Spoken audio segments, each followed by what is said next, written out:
William బ్రేన్హామ్ పుట్టినరోజు శుభాకాంక్షలు. ఎల్జేసీ TV management and staff. మలాకి 1:11. తూర్పు దిశ మొదలుకొని పడమటి దిశ వరకు అన్యజనులలో నా నామము ఘనముగా ఎంచబడును. సకల స్థలములలో ధూపమును పవిత్రమైన అర్పణయును అర్పింపబడెను.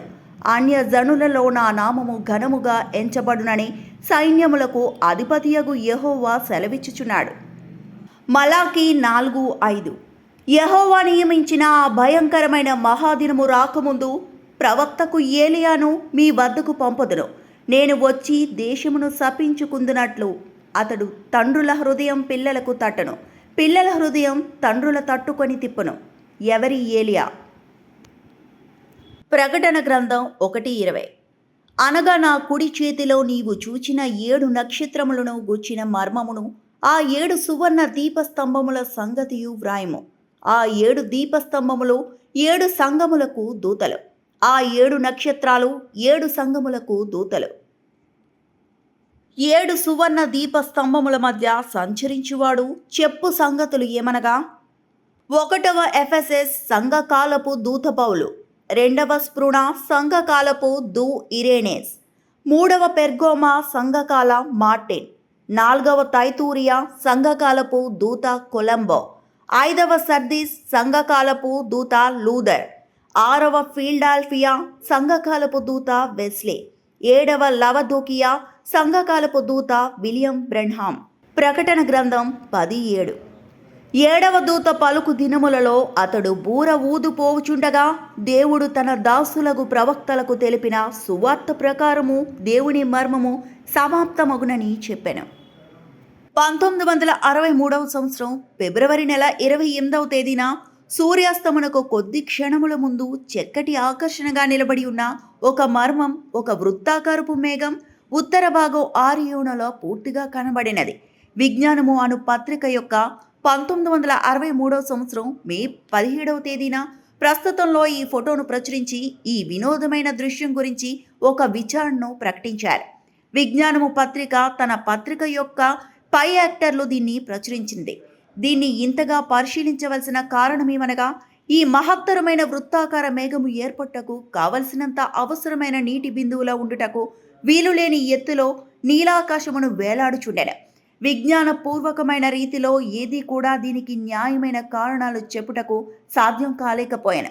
అయితే లోకమునకు తెలియని ఒక విషయం ఏమనగా, 1962వ సంవత్సరం డిసెంబర్ 22వ తేదీన ఈ మేఘము కనిపించుటకు 2 నెలలు మునిపే సహోదరుడు బ్రహ్మకు ఒక దర్శనం కలిగాను. ఆ దర్శనమును గూర్చి ఆయన జెఫరన్స్ వీల్ అతని యొక్క సంఘమునకు ప్రకటించాను. 1963 సంవత్సరం ఫిబ్రవరి నెల 28వ తేదీన ఈ దర్శనంలో చూసిన సంభవంలో వెంటనే నెరవేరినవి పిరమిడ్ వంటి ఆకారంలో 7 దూతలు ప్రత్యక్షమై ఆ మేఘము ఏదో ఒక వింతైన రూపమును ఉండుటకు కారణంగా నుండేరి.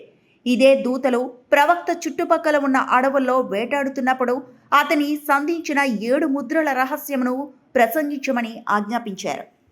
ప్రవక్త గురించి కొంతమంది బోధకుల మాటల్లో, ఓరల్ రాబర్ట్ దైవభక్తి నమ్రత కలిగిన ఒక దేవుని యొక్క మనిషి.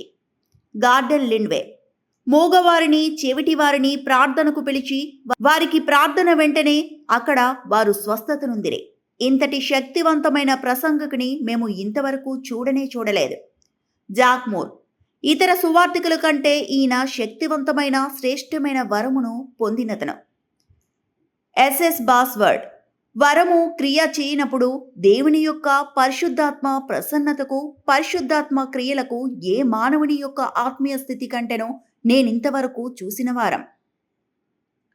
జార్జే గోరెద్ ఈ ప్రపంచంలో మీరు ఎక్కడికి వెళ్ళాను, ఈ దూత పేరు అప్పుడు అచ్చట ప్రకటింపబడి ఉండటో చూడవచ్చును.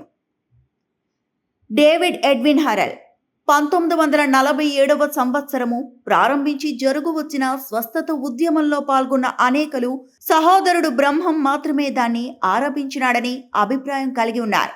ఒక సంతతి సహోదరుడు బ్రహ్మం ప్రవక్తగా ఉండెను. రాత్రికి పెద్ద రాత్రి భ్రమించిపోయిన వేల కొలది విశ్వాసులకు మునుపు అతను వ్యాధిగ్రస్తుల వ్యాధుల కోసం శోధించి వారి స్వస్థత పొందుతున్నట్లు ప్రకటించాను. ఇలా అనేకమైన వారు జాక్సన్ మ్యారేజ్, థామస్ ఆర్ నికిల్, జోసెఫ్ మటన్, బోస్ అనేక మంది ప్రభువైన యేసుక్రీస్తు వారు బ్రాహ్మం ద్వారా అనేకమైన అద్భుతం స్వస్థతలు జరిపించగా చూసిన వీరందరూ చూసి చెప్పినారు. ప్రవక్త స్టార్టింగ్ ప్రార్థనకు ముందు తన ఎదురుగా పెట్టిన హుండీలోని చెట్టు మామూలుగా ఉంది. ప్రార్థన మధ్యలో స్టేజి మొత్తం పరిశుద్ధాత్మతో దేవదూతలతో నిండి ఉన్న ఫోటో అందులో ఆ మొక్క ఎదుగుట మీరు చూడవచ్చు. అలాగే ప్రవక్త తలపై అగ్నిస్తంభం, భుజాలపై అగ్నిస్తంభం మీరు చూడవచ్చు. అమెరికాలోని సన్సెట్ మౌంట్పై విలియం మారిన్ బ్రహ్మం గారి ముఖ ఆకారంలో కొండ.